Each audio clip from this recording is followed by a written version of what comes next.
ونعوذ بالله من شرور أنفسنا ومن سيئات أعمالنا من يهده الله فلا مضل له ومن يضلله فلا هادي له ونشهد أن لا إله إلا الله ونشهد أن سيدنا ومولانا محمدا عبده ورسوله أرسله إلى كافة الناس بشيرا ونذيرا وداعيا إلى الله بإذنه وسراجا منيرا وصلى الله تعالى على خير خلقه محمد وآله وأصحابه وبارك وسلم تسليما كثيرا كثيرا أما بعد فقد قال الله سبحانه وتعالى بعد أعوذ بالله من الشيطان الرجيم بسم الله الرحمن الرحيم والفجر وليال عشر والشفع والوتر والليل إذا يسر هل في ذلك قسم لذي حجر وقال تعالى واتل عليهم نبأ بني آدم بالحق إذ قربا قربانا فتقبل من أحدهما ولم يتقبل من الآخر قال لأقتلنك قال إنما يتقبل الله من المتقين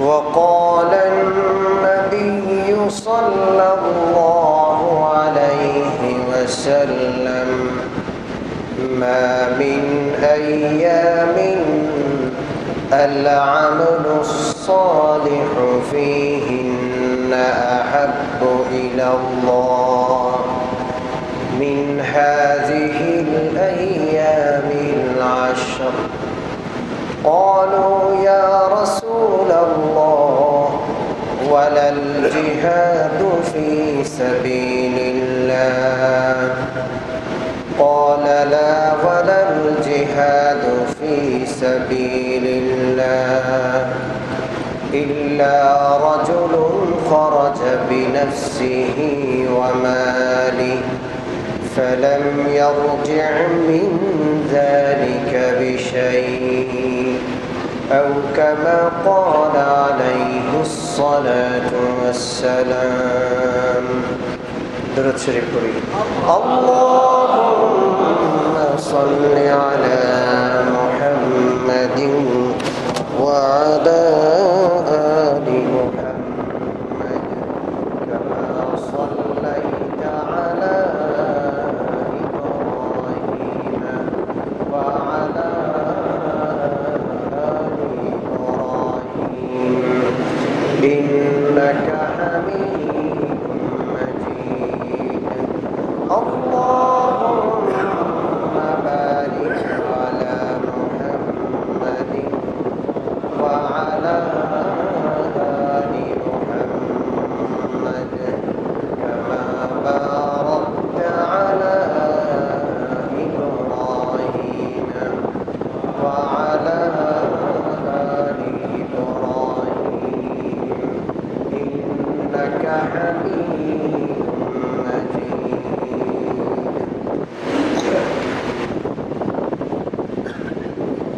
সম্মানিত উপস্থিতি,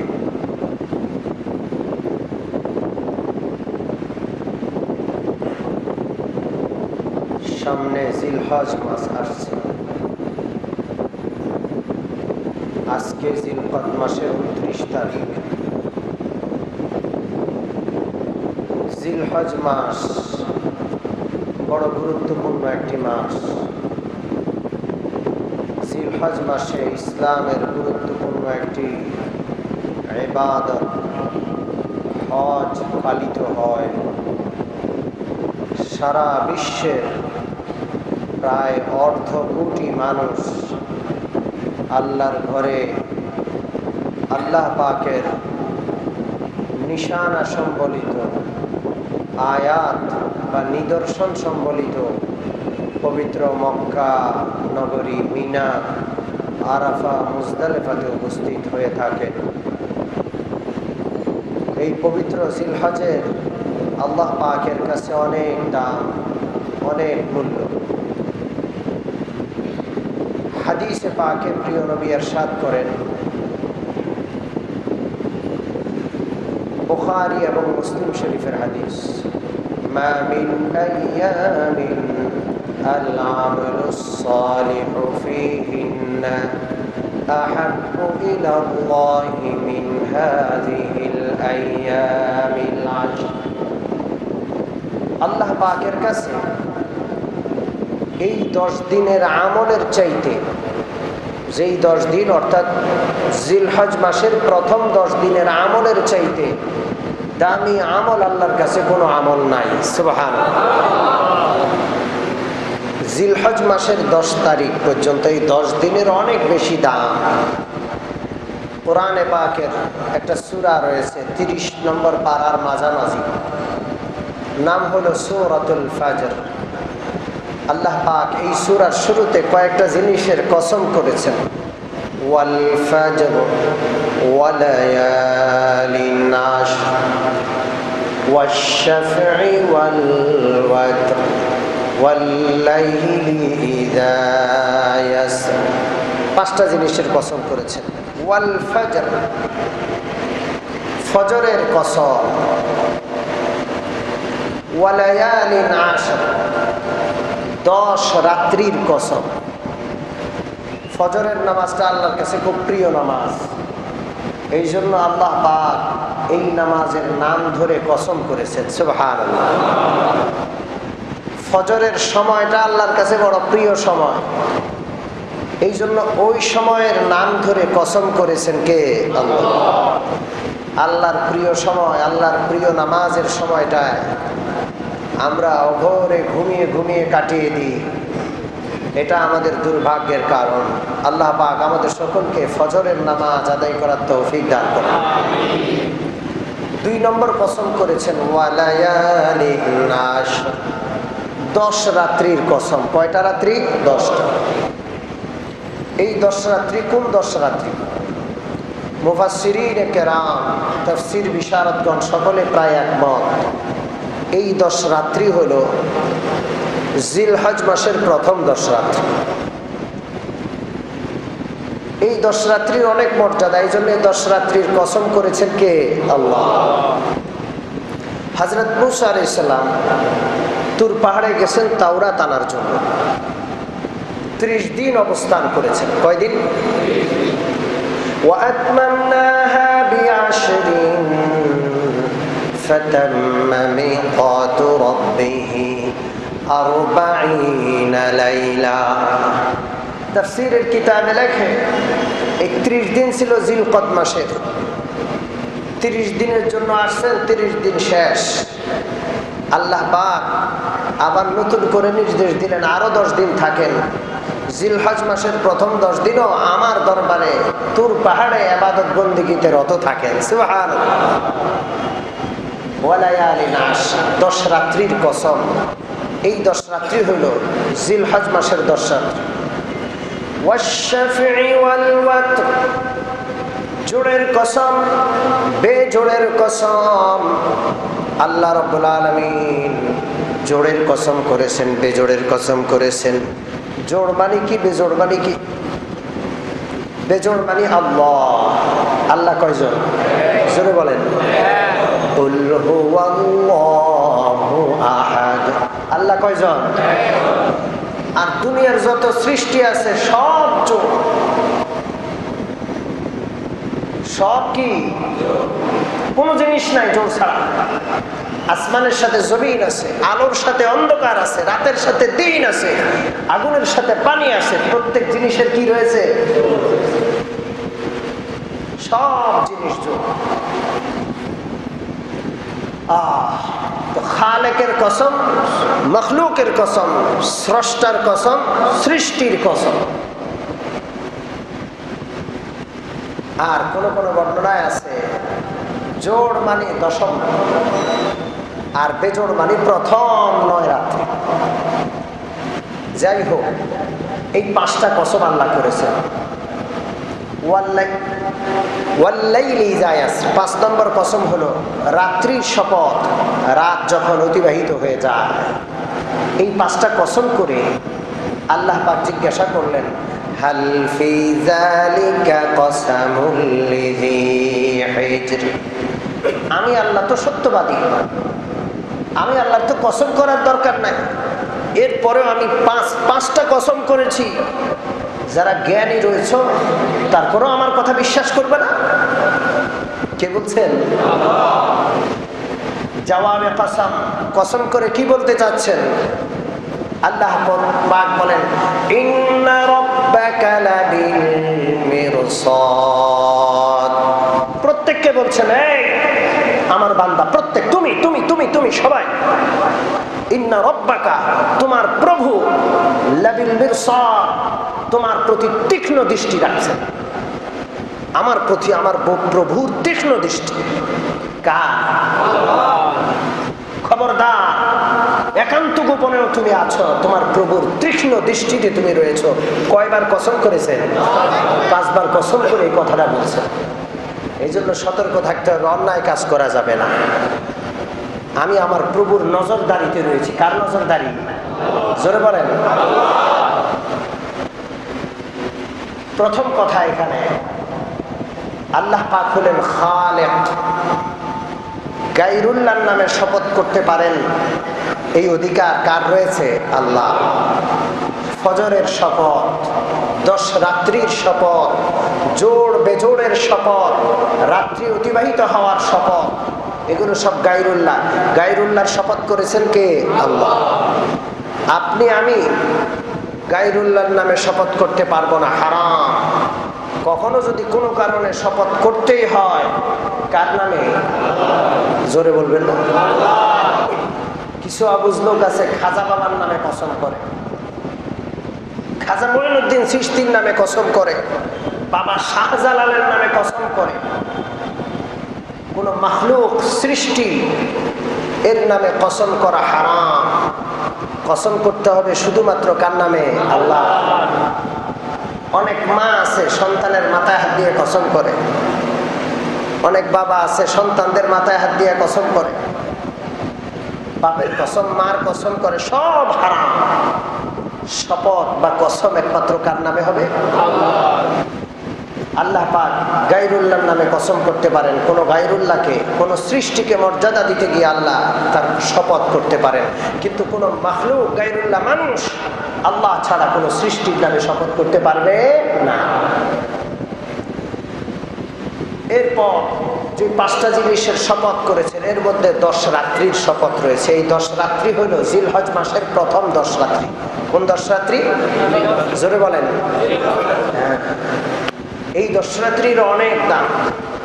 বুখারী মুসলিমের হাদিস শোনাচ্ছিলাম, আল্লাহ রাব্বুল আলামিনের নবী ইরশাদ করেন, মা মিন আইয়ামিন العمل الصالح فيهن أحب إلى الله من هذه الأيام العشر দুনিয়ার কোন নেক আমল, কোন সময়ের নেক আমল আল্লাহ রাব্বুল আলামিনের কাছে এত প্রিয় নয়, আল্লাহ পাকের কাছে এত পছন্দনীয় নয় জিলহজ মাসের প্রথম 10 রাত 10 দিনের আমল যত পছন্দনীয়। সাহাবায়ে কেরাম আশ্চর্য হলেন, জিজ্ঞাসা করলেন, ইয়া রাসূলুল্লাহ, আল্লাহর রাস্তায় জিহাদ করার চাইতো কি এই 10 দিনের আমল বেশি পছন্দনীয় আল্লাহর কাছে? ক্বালু ইয়া রাসূলুল্লাহ ওয়ালাল জিহাদু ফি সাবিলিল্লাহ, ওগো আল্লাহর নবী, আল্লাহর রাস্তায় জিহাদ করার চাইতো কি এর ফজিলত বেশি? আল্লাহর নবী বলেন, ওয়ালাল জিহাদু ফি সাবিলিল্লাহ ইল্লা রাজুলুন খারাজা বিনাফসিহি ওয়া মালিহি ফালাম ইয়ারজি' মিন যালিকা বিশাই। আল্লাহর রাস্তায় জিহাদ করার এত মর্যাদা নাই এই 10 রাত 10 দিনের আমলের যত মর্যাদা। তবে ওই ব্যক্তি, যে ব্যক্তি নিজের জান মাল সর্বস্ব নিয়ে আল্লাহর রাস্তায় জিহাদে বের হয়ে গেছে আর ফিরে আসে নাই, জানও আল্লাহর রাস্তায় দিয়ে দিয়েছে, মালও আল্লাহর রাস্তায় খরচ করে ফেলেছে, তার আমলটা এই 10 দিনের আমলের চেয়ে উত্তম হতে পারে। আর না হয় শুধু জিহাদে বের হইলে ওই জিহাদের চাইতে 10 দিনের আমলের ফজিলত মর্যাদা আল্লাহর কাছে অনেক বেশি। সুবহানাল্লাহ।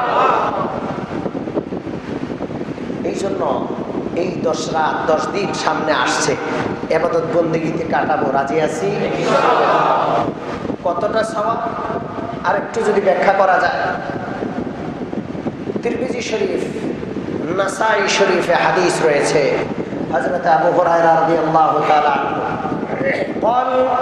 قال رسول الله صلى الله عليه وسلم ما من عمل أحب إلى الله ما من أيام أحب إلى الله أن يتعبد له من 10 ذي الحجة।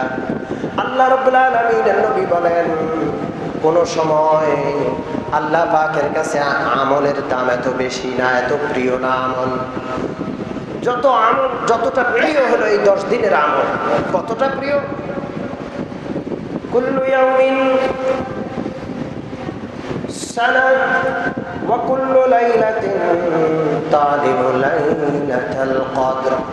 আল্লাহ নবী বলেন, প্রত্যেক দিন 1 বৎসরের সমান। 1 বৎসর ইবাদত করলে যে সওয়াব হয়, প্রত্যেক দিন ইবাদত করলে আল্লাহ পাক এই সওয়াব দান করবেন। এই 10 দিনের প্রত্যেক দিন 1 বছরের সমান। তাদিলু কুল্লু ইয়াউমিন সানাতান, প্রত্যেক দিন 1 বছরের সমান। একদিন রোজা রাখলে কয় বছরের রোজা সওয়াব? 1 বছরের রোজার সওয়াব।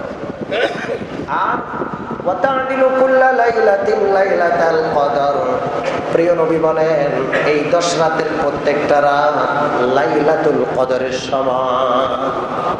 লাইলাতুল কদর তালাশ করতে কত কষ্ট করতে হয়, তাও নির্দিষ্ট না। রমজানের কি 21 না 23 না 25 না 27 না 29 বলা মুশকিল, কোন দিন যে লাইলাতুল কদর হয়। আর এই 10 রাত প্রিয় নবী ঘোষণা করছেন, এই 10 রাতের প্রত্যেকটা রাত লাইলাতুল কদরের সমান। এত বিশাল সওয়াব, আমরা কি হাতছাড়া করব? জোরে বলেন। প্রত্যেক দিন রোজা রাখলে 1 বছরের রোজার সওয়াব, প্রত্যেক রাত্রি লাইলাতুল কদরের রাত্রির সমান। শুধু তা, আল্লাহ নবী বলেন, সিয়ামু ইয়াউমি আরাফাতা আহতাসিবু আলাল্লাহি আন ইউকাফফিরা আস-সানাতা আল্লাতী ক্বাবলাহু ওয়াস-সানাতা আল্লাতী বা'দাহু। প্রিয় নবী বলেন,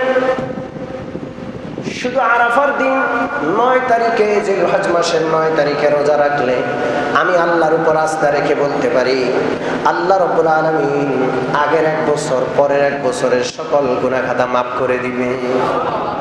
শুধু আরাফার দিন, অর্থাৎ 9 জিলহজ কোন বান্দা রোজা রাখলে আগের 1 বছর পরের 1 বছরের গুনাহ আল্লাহ পাক মাফ করে দিবেন। সুবহানাল্লাহ। এই জন্য এই দিনগুলো রোজা রাখবো, রাতগুলো ইবাদতে কাটাবো, চেষ্টা করব। রাজি আছি? আরেকটা হাদিস শোনাবো বাইহাকি শরীফের।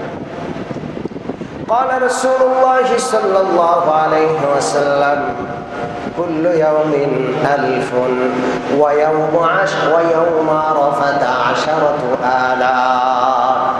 প্রিয় নবী বলেন আরো ফজিলত আছে। জিলহজ মাসের প্রথম 10 দিনের প্রত্যেকটা দিন 1000 দিনের সমতুল্য। কয় হাজার? 1000 দিন। তাহলে আগের যে হাদিস গেছে 1 বছর, এর চেয়ে এই হাদিসে ফজিলত বেশি। 1 বছরে 365 দিন, আর এই হাদিসে বলা হয়েছে 1000 দিন। কয় হাজার দিন? প্রায় 3 বছরের সমান। আল্লাহু আকবার।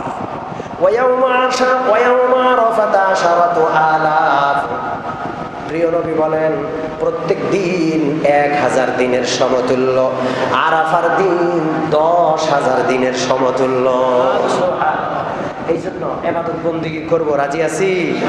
আল্লাহ যেন সকলকে তৌফিক দান করেন। এখন আসেন জিলহজ মাসের এই 10 দিনে আরেকটা আমল করা যায়, সেই আমলটা হাদিসের মাধ্যমে শোনাবো। প্রিয় নবী সাল্লাল্লাহু আলাইহি ওয়াসাল্লামের কাছে সাহাবায়ে কেরাম সব সময় জমা থাকতেন। একদিন মিম্বরে উঠে প্রিয় নবী বয়ান করছেন।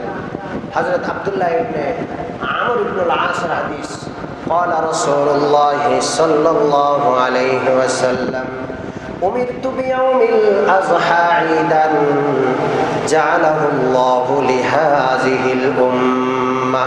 প্রিয় নবী বললেন ঈদুল আজহার যে দিনটি রয়েছে এই দিনটি ঈদ হিসাবে পালন করার জন্য আল্লাহ আমাকে নির্দেশ দিয়েছেন, এবং এই দিনটিকে ঈদের দিন আল্লাহ পাক এই উম্মতকে দান করেছেন।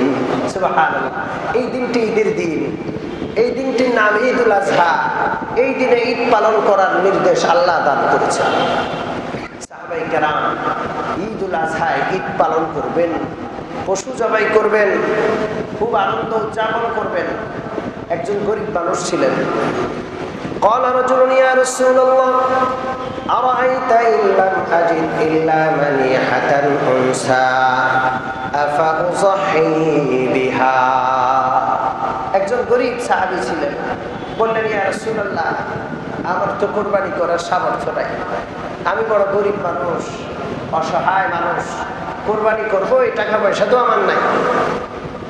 আমার কাছে একটা মানিহা আছে। মানিহা, মানিহা কাকে বলে?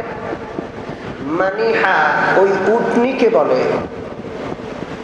যে উটনিটা মালিক ধনী মানুষ, প্রতিবেশী গরিব, দুধ খাওয়ার জন্য উটনিটা গরিবকে দিয়েছে যে দুধ খাও, দুধ খাওয়া শেষ হইলে যখন দুধ ছাড়ানো হবে তখন উটনিটা আবার আমার কাছে দিয়ে যায়। আরবের লোকদের কলিজা অনেক বড়। যারা আরাফার ময়দানে গেছেন তারা জানেন আল্লাহু আকবার, কি পরিমাণ তারা দান করে চিন্তাও করা যাবে না। কে দান করে? নাম ফুটানো তাদের উদ্দেশ্য না, নাম ফুটায় না, নামও প্রকাশ করে, এমন দান করে। আমাদের দেশে দানশীলতা নাই। আর ইউরোপ কান্ট্রি থেকে যে দান করে, যদ্দূর দান করে এর চেয়ে বেশি তারা রক্ত শোষণ করে উসুল করে নেয়। ঠিক কি ঠিক না? আমাদের দেশে যখন আইলা হয়েছিল, আইলার সময় সৌদি আরব থেকে 1100 কোটি টাকার একটা দান এসেছে। কয়শো কোটি টাকা?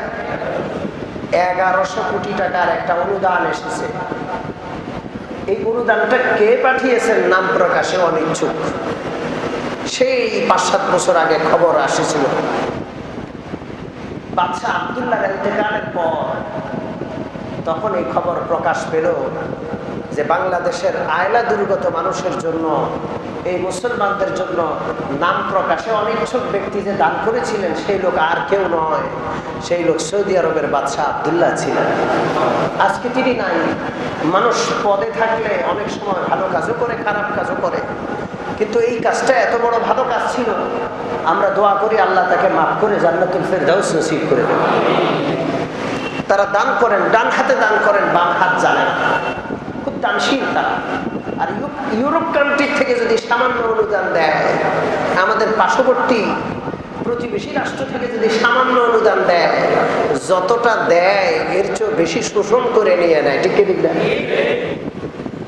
অমুসলমানরা মুসলমানদের বন্ধু হতে পারে না। যাই হোক, আমি বলছিলাম আরবদের দানশীলতা প্রসিদ্ধ। সারা বছর উটনি পালন করবে। যখন উটনিটা বাচ্চা দিল, এখন দুধ দিচ্ছে, এই মুহূর্তে এই দুধের উটনিকে প্রতিবেশী গরিবকে দিয়ে দেওয়া, যে তুমি দুধ খাও, দুধ খাওয়া শেষ হইলে পরে আমাকে উটনিটা দিয়ে দিও।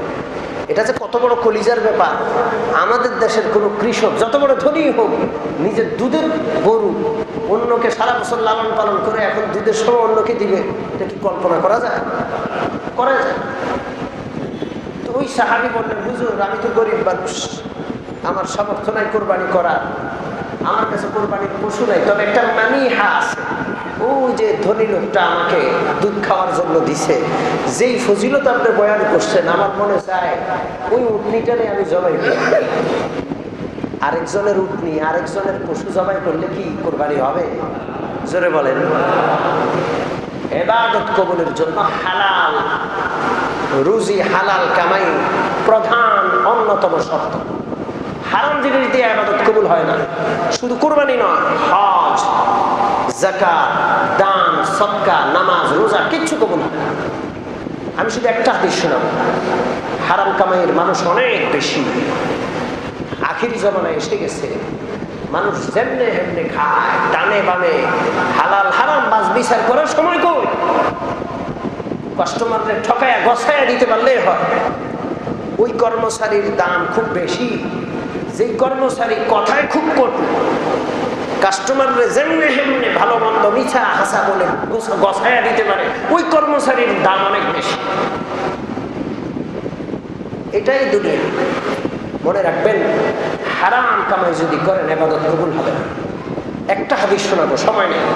قال رسول الله صلى الله عليه وسلم رجل اشترى ثوبا ب10 دراهم وفيه درهم حرام لم يقبل الله له صلاته ما دام على جسده هذا السموم। প্রিয় নবী বলেন, কোন বান্দা 10 টাকা দিয়ে 10 দিরহাম দিয়ে একটা জামা খরিদ করলো, 9 দিরহাম হালাল, 9 টাকা হালাল, 1 টাকা হারাম, মাত্র 1 টাকা হারাম। প্রিয় নবী বলেন, আল্লাহ তার নামাজ কবুল করবেন না যতক্ষণ পর্যন্ত ওই কাপড়, যতদিন পর্যন্ত সে পরিধান করবে, নামাজ কবুল হবে না। আমাদের কি অবস্থা? সত্য মিথ্যা সব একাকার করে ফেলছে। যাই হোক, কোরবানির ঈদের সময় আসলে ঘুষখোরদের ঘুষ খাওয়া বেড়ে যায়। কোরবানিতে লাখ টাকার গরু কোরবানি করবে, ঘুষ না খাইলে কোরবানির টাকা কোত্থেকে পাবে? গরুর যত ট্রাক আসে, সব ট্রাকের চাঁদাবাজির পরিমাণ বেড়ে যায়। কারণ কোরবানির সময় তারও কোরবানি করতে হবে, চাঁদাবাজি করে কোরবানি করবে। সম্মানিত মুসল্লিরা, গোশত খাওয়া হবে, কোরবানি তো হবে না। আর এটা গোশত খাওয়া না, মানুষের পয়সা মানে আগুন খাওয়া। কি খাওয়া? আগুন খাওয়া। এটা কোরআনে পাকের আয়াত। আগুন খাওয়া আমার মুখের কথা নয়। ইন্নাল্লাযীনা ইয়াকুলুনা আমওয়ালাল ইয়াতামা যুলমান ইন্নামা ইয়াকুলুনা ফী বুতুনিহিম নারা ওয়া সায়াসলাউনা সাঈরা। আল্লাহ পাক বলেন সূরা নিসা, আল্লাহ রাব্বুল আলামিন ইরশাদ করেন, যারা এতিমের মাল আত্মসাৎ করে খায়, অন্যের মাল কুক্ষিগত করে জোর করে যারা খায়, এরা তারা অন্য কিছু খায় না, পেটের ভিতরে যেন আগুন ঢুকায়। ইন্নামা ইয়াকুলুনা ফী বুতুনিহিম নারা ওয়া সায়াসলাউনা সাঈরা। অতি সত্বর জাহান্নামেই ঢুকবে সে।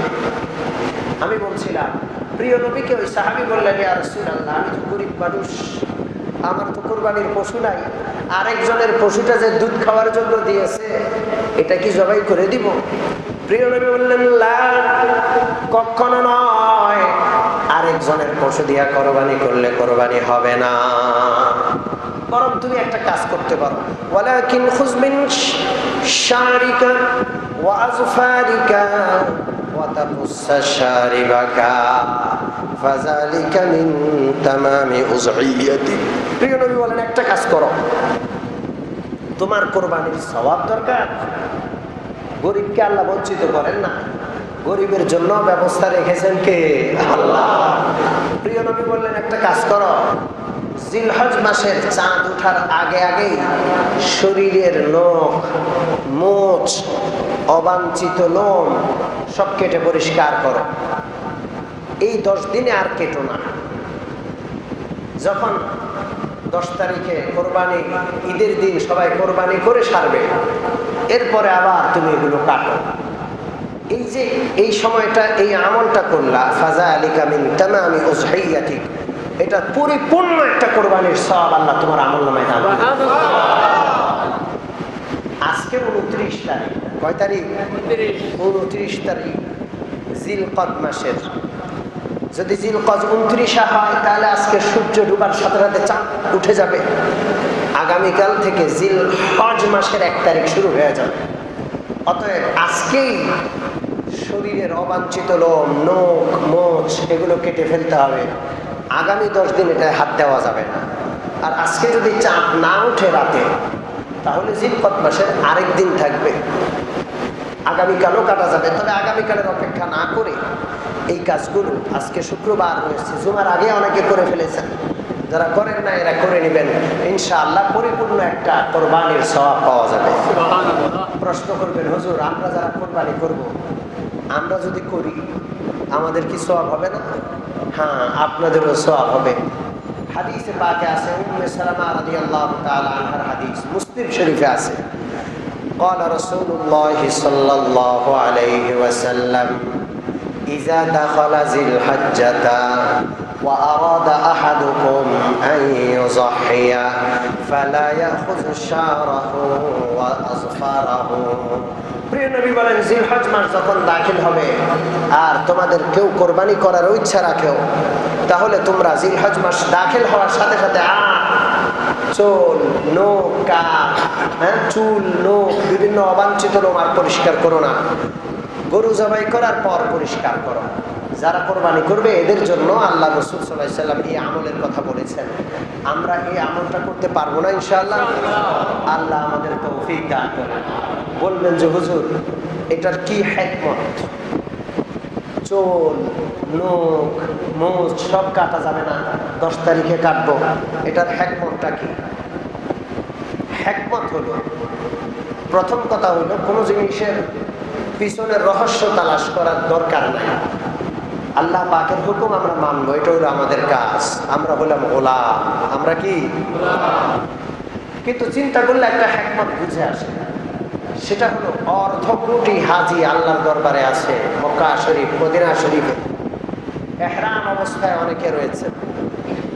যারা ইহরাম অবস্থায় রয়েছেন তাদের নখ কাটা যাবে না, চুল কাটা যাবে না, শরীরে অবাঞ্ছিত লোম পরিষ্কার করা তাদের জন্য যাবে না। তো আল্লাহ পাকের যেই বান্দারা এই সময়টাতে আল্লাহর ঘরে ইহরাম অবস্থায় রয়েছেন, আমরা হয়তো আল্লাহর ঘরে যেতে পারি নাই, হাজার হাজার মাইল দূরে আমরা অবস্থান করছি, কিন্তু আমাদের হৃদয়টা তো ওখানে, আমাদের তো ওখানে যেতে মন চায়। আল্লাহর ওই সমস্ত সৌভাগ্যশালী বান্দাদের সাথে আমাদের একটু সামঞ্জস্য আর মিল হয়ে যায়। আল্লাহ কবুল করেন, যদি বলেন আমিন। এই মিলের জন্য এই কাজটা, আমরাও যেন তাদের সাথে আল্লাহ পাকের দরবারে হাজিরির আশায় তাদের মতো করে একটু তাদের মতো সামঞ্জস্যতা অবলম্বন করলাম। সামঞ্জস্যতার অনেক দাম, ঠিক কি ঠিক না? অনেক মূল্য। মনে রাখবেন, এটা একটা স্বাধীন সার্বভৌম দেশ বাংলাদেশ। এখানে যদি কেউ পাকিস্তান আর্মির পোশাক পরে, তার অবস্থাটা কি হবে? জোরে বলেন, অবস্থা খারাপ হবে না? জোরে বলেন। 45 বছর আগে লক্ষ মানুষের রক্তে এই দেশ স্বাধীন হলো পাকিস্তান থেকে, আর তুমি বাংলাদেশের নাগরিক হইয়া পাকিস্তান আর্মির পোশাক পরো। যুদ্ধ অপরাধী আদালত আছে না? নাই, এখন ফাঁসির সিরিয়ালে পড়ে যাবে, ঠিক কি ঠিক না? সম্মানিত মুসল্লিয়ানে কেরাম, সামঞ্জস্যতার কত দাম! আল্লাহ পাকের নেক বান্দাদের সাথে সামঞ্জস্যতা বজায় রাখতে হবে। প্রিয় নবীর পোশাকের সাথে আমার পোশাক মিলবে, প্রিয় নবীর আচার আচরণের সাথে, সূরত সিরতের সাথে আমার সূরত সিরত মিলবে, আল্লাহর নেক বান্দাদের সাথে আমার সূরত সিরত মিলবে।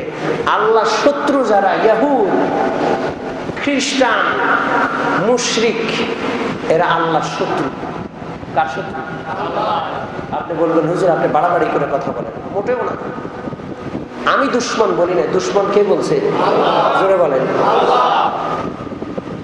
ইয়া আইয়ুহাল্লাযীনা আমানু লা তাত্তাখিযু আদুওয়ি ওয়া আদুওয়াকুম আউলিয়া তুলকুনা ইলাইহিম বিল মাওয়াদ্দা।